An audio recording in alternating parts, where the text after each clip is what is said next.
Assalamualaikum warahmatullahi wabarakatuh. Perkenalkan, nama saya Rika Rahayu. Saya perwakilan dari kelompok 2 dari kelas D jurusan Hukum Tata Negara Fakultas Syariah UIN Raden Intan Lampung. Di sini kami akan mempresentasikan hasil diskusi kami, yang mana materinya sendiri itu adalah tentang hukum sebagai instrumen kebijakan publik. Sebelum saya memulai untuk membuka presentasinya, di sini saya akan mencoba memperkenalkan anggota-anggota dari kelompok 2 terlebih dahulu. Baik, yang pertama ada saya sendiri, Rika Rahayu, sebagai moderator sekaligus sebagai pemateri pertama. Yang kedua ada Erika Salsabila Fitriani. Yang ketiga ada Viral Afin Ramadan. Yang keempat ada Dodi Ardianto Jar. Yang kelima ada Abdurrahman. Yang keenam ada Muhammad Erik Aulia. Dan yang terakhir ada Dian Pertiwi. Untuk mempersingkat waktu, saya di sini akan memulai mencoba menjelaskan materi pertama, di mana materi pertama itu adalah fungsi hukum modern. Nah, menurut Sarjono Sukanto, fungsi hukum modern itu sebagai sarana pengendali sosial atau social control, yang mana sistem hukum ini menerapkan aturan-aturan mengenai perilaku yang baik atau pantas. Yang selanjutnya itu sebagai sarana penyelesaian. Yang ketiga itu sebagai sarana untuk mengadakan perubahan pada masyarakat. Nah, sedangkan menurut Sarjono Dirjosisworo, fungsi dan peran hukum itu adalah sebagai penerbit, pengatur, dan penyelesaian pertikaian. Secara garis besar itu dibagi menjadi beberapa tahap. Tahap pertama sebagai alat ketertiban dan keteraturan masyarakat. Yang kedua sebagai sarana untuk mewujudkan keadilan sosial lahir batin. Yang ketiga itu sebagai sarana penggerak pembangunan. Dan yang terakhir itu sebagai fungsi kritis, yaitu daya kerja hukum untuk melakukan pengawasan baik kepada aparatur pengawas, aparatur pelaksana atau petugas, dan aparatur penegak hukum itu sendiri. Nah, untuk materi selanjutnya itu akan dijelaskan oleh pemateri kedua, yaitu untuk Erika Salsabila. Dipersilahkan. Selanjutnya B. Tujuan dan sarana hukum kebijakan publik. Tujuan kebijakan publik adalah dapat dicapainya kesejahteraan masyarakat melalui peraturan yang dibuat oleh pemerintah. Tujuan kebijakan publik adalah dapat diperolehnya nilai-nilai oleh publik, baik yang bertalian dengan barang publik, public good, maupun jasa publik, public service. Nilai-nilai tersebut sangat dibutuhkan oleh publik untuk meningkatkan kualitas hidup baik fisik maupun non-fisik. Hukum adalah alat atau sarana yang berupa peraturan baik tertulis maupun yang tidak tertulis, yang dibuat oleh badan-badan resmi atau pejabat yang berwenang untuk mengatur dan menjaga ketertiban guna mencapai suatu masyarakat yang berkeadilan dalam menyelenggarakan kesejahteraan sosial, yang berupa peraturan-peraturan yang bersifat memaksa dan memberikan sanksi bagi yang melanggarnya, baik itu untuk mengatur masyarakat maupun aparat pemerintah sebagai penguasa. Hukum merupakan sarana untuk menjamin kepastian dan memberikan prediktabilitas di dalam kehidupan masyarakat. Selanjutnya akan dibacakan oleh Saudara Abdul. C. Kemampuan hukum sebagai instrumen kebijakan publik.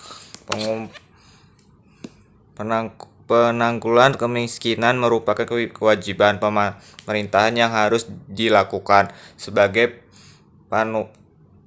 pemenuhan atau wujud dari amanat rakyat. Dalam pembukaan Undang-Undang Dasar 1945 disebut bahwa pemerintah negara Indonesia merdeka melindungi segenap bangsa Indonesia dan seluruh tumpah darah Indonesia untuk memajukan kesejahteraan umum, mendasarkan kehidupan bangsa. Pernyataan ini menjadi cita-cita yang buat dalam semangat bangsa yang dinyatakan dalam selain kelima Pancasila, mewujudkan keadilan sosial bagi seluruh rakyat di Indonesia dan yang landasan termus secara jelas dalam Undang-Undang 1145 Pasal 33 Ayat 1 dan penanggulangan kemiskinan memiliki konteks yang luas dan menjadi pembagian serta unsur penting dari pembagian nasional. Kebijakan mengarahkan pada usaha meminimalkan jumlah penduduk miskin, meningkatkan partisipasi masyarakat, dan menetapkan menjadi bagian integral dari sasaran jangka panjang pembangunan nasional untuk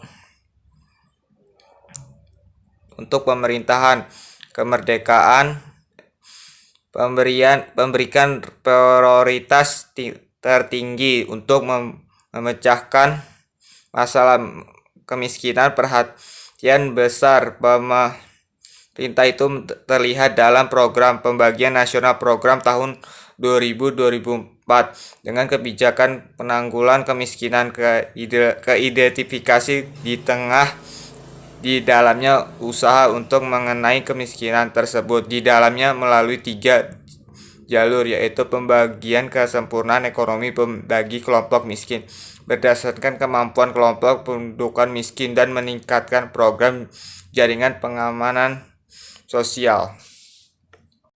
Assalamualaikum warahmatullahi wabarakatuh.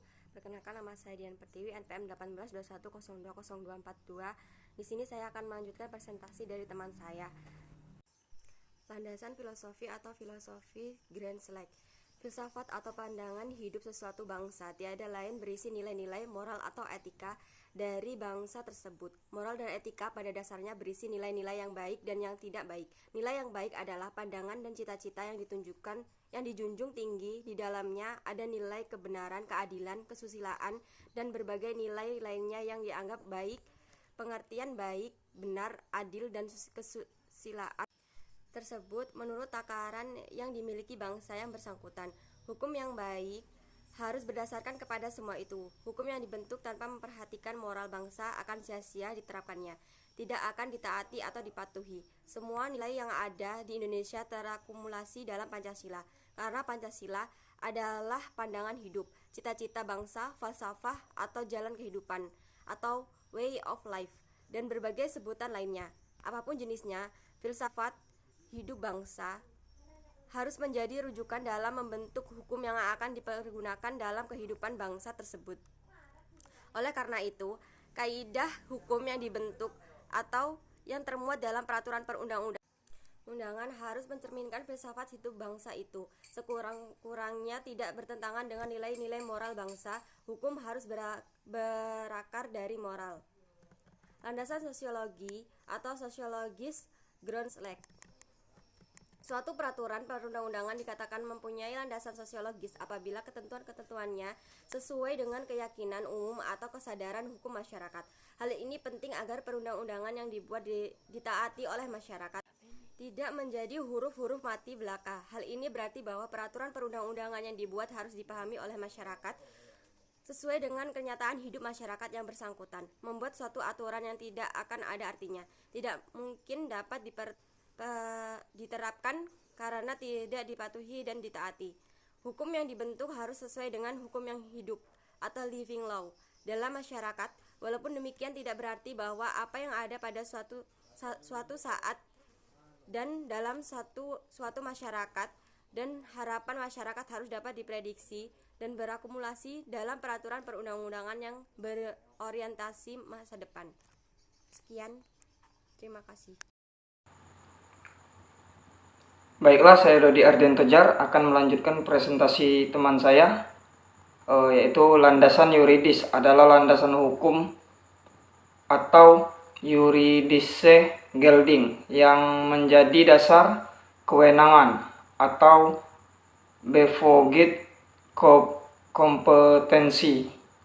Pembuatan peraturan perundang-undangan. Apakah kewenangan seseorang pejabat atau badan mempunyai dasar hukum yang ditentukan dalam peraturan perundang-undangan atau tidak? Dasar hukum kewenangan membentuk peraturan perundang-undangan sangat diperlukan. Tanpa disebutkan dalam peraturan perundang undangan seorang pejabat atau suatu badan adalah tidak berwenang atau on bevoegd mengeluarkan peraturan. Misalnya, pasal 5 ayat 1 Undang-Undang Dasar 1945 memberikan kewenangan kepada Presiden untuk membentuk undang-undang dengan persetujuan Dewan Perwakilan Rakyat. Demikian pula, ketentuan pasal 5 ayat 2 memberikan dasar hukum kewenangan kepada Presiden dalam menetapkan peraturan pemerintah untuk menjalankan undang-undang. Landasan demikian sering disebut sebagai landasan yuridis formal. Oke, selanjutnya akan dilanjutkan oleh teman saya. Selanjutnya yaitu D. Contoh hukum sebagai instrumen kebijakan publik. Contoh hukum sebagai instrumen publik di negara Indonesia. Kebijaksanaan publik di Indonesia merupakan kebijaksanaan pemerintah yang berdasarkan Pancasila.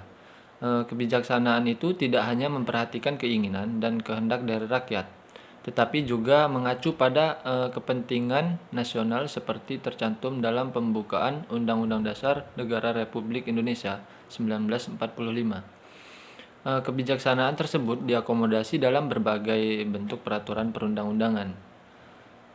Contoh peraturan perundang-undangan menurut Undang-Undang Nomor 10 Tahun 2004, yaitu Undang-Undang Dasar Negara Republik Indonesia 1945, Undang-Undang atau Perpu, PP, lalu Peraturan Presiden, Perda, Provinsi, Kabupaten atau Kota, dan selanjutnya Peraturan Desa. Selanjutnya akan disampaikan oleh kawan saya. Oke, saya Muhammad Eriks Aulia, NPM 1821020353. Di sini saya akan melanjutkan penjelasan dari viral, yaitu peraturan perundang-undangan menurut UU nomor 11 tahun 2012, yaitu ada 6.